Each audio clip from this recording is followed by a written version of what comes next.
Wala, Lalo na kasi, ito lang, maano ko lang ng konti. Kasi kagabi kasi, mayroon akong dinalaw na may sakit. Actually, kaibigan ko sa Buklod Dasal yun. Oh.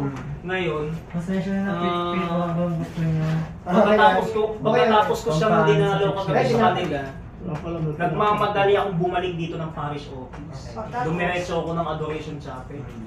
Sabi ko, magdadasal ako sa loob. Ang drama ko na umiiyak na ako. Oh. Sabi ko, Lord, kasi kagabi kasi inaapoy siya ng lagnat. Yung kaibigan mo? Opo, Sino ba?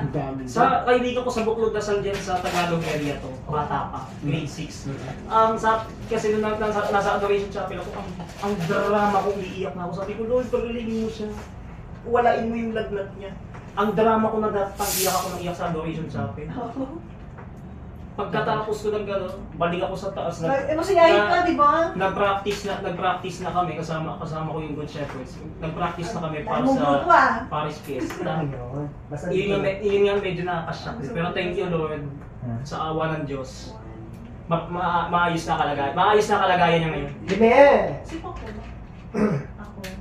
Okay ka na. At least good news din yung okay na siya. Ikaw. Grabe nga, nagpanic na nga ako kagabi. Ano ba yun? Hindi naman dengue? Hindi po nila. Lagnat lang talaga. Nasa dalawa. Inapoy lang talaga ng lagnat. Pero sa awa ng Diyos, okay na siya. Maayos na kalagayan niya ngayon. Okay na. Pinakaba nga ako gabi. Hindi ka na ako magpanic. Oo.